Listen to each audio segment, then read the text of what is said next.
Hi friends, నేను ఈరోజు cake అయితే తయారు చేస్తున్నాను. సింపుల్గా ఇంట్లో ఉన్న వాటితోటే 3 అరటిపళ్ళు తీసుకున్నాను. అలాగే కొద్దిగా పంచదార, 3 గుడ్లు, కొద్దిగా గోధుమ పిండి, అలాగే నేను సన్ఫ్లవర్ ఆయిల్ అయితే తీసుకున్నాను. స్మెల్ అయిన ఆయిల్. మీరు నెయ్యి కూడా తీసుకొచ్చి దీని ప్లేస్లోని చూసేయండి. ఇప్పుడు ఎలా చేస్తున్నాను ఫ్రెండ్స్. ఇలా అరటిపళ్ళు అయితే మనం ముక్కలు వేసేసుకోవాలి. ఇలా బాగా పండిపోయిన అయితే చాలా బాగుంటుంది ఫ్రెండ్స్. కేక్ అయితే బాగా స్మూత్గా వస్తుంది. మనం 3 కావాలంటే 3, 4 కావాలంటే 4 తీసుకోవచ్చు. ఇలా పండిపోయిన అరటిపళ్ళు ఉన్నప్పుడు ఇలా కేక్ చేయండి, చాలా బాగా వస్తుంది. టేస్ట్ అనేది చాలా బాగా వస్తుంది. ఇలా 3 గుడ్లు అయితే తీసేసుకున్నాను. ఇందులో వేసేసుకుంటున్నాను.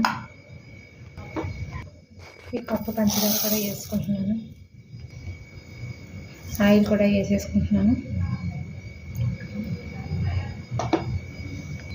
చిటికెడు ఉప్పు అయితే వేసేసుకొని నేను 3 ఎల్ఐచీలు అయితే తీసుకొని ఇప్పుడు దీన్ని అయితే మనం మిక్సీ బాగా మెత్తగా పెట్టేసుకోవాలన్నమాట.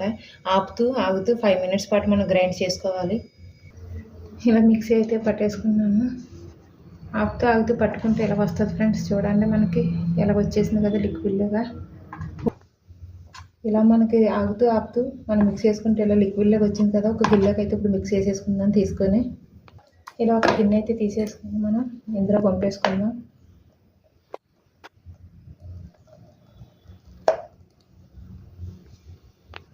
ఇలా ఒక జల్లీని అయితే పెట్టేసుకొని మనం ఒక కప్పు గోధుమ పిండి తీసుకున్నాం కదా, ఇందులో పంపేసుకొని జల్లిచ్చేసుకుంటే కేక్ అనేది బాగా వస్తుంది అన్నమాట.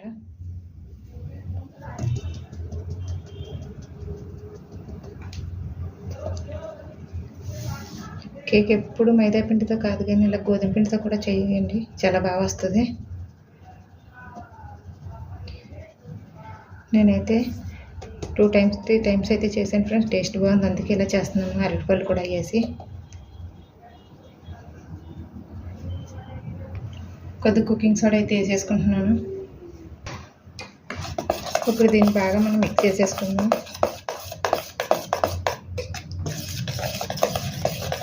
స్పూన్తో అయినా పర్లేదు, ఇలా ఇసుకతో మిక్స్ చేసుకున్నా పర్లేదు.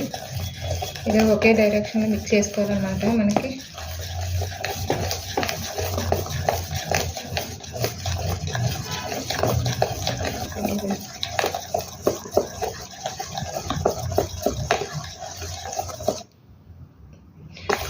ఇలా మనకు చిక్కగా అనిపిస్తే కొద్దిగా పాలు వేసుకున్నా సరిపోతుంది. నాకైతే సరిపోయింది, ఇంకా పాలు అయితే పడవు. మీకు కానీ చిక్కగా ఉండాలంటే కొద్దిగా పాలు వేసుకోండి. ఆయిల్ అయితే అప్లై చేసి పిండి అయితే వేసేసుకున్నాను ఫ్రెండ్స్. బటర్ పేపర్ లేదన్నమాట నా దగ్గర. ఇప్పుడు ఇందులోకి అయితే వేసేసుకుందాం.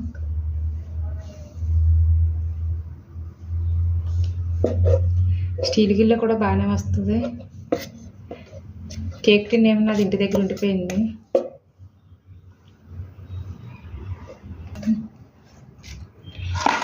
ఇలాగా 2 సార్లు ట్యాప్ చేసుకోవాలి.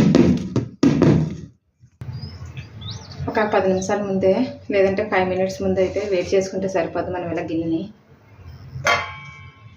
వేడి చేసిన దాంట్లోకి ఇలాగ అడుగున ప్లేట్ అయితే వేసేసుకోవాలి. ఇలా పెట్టేసుకొని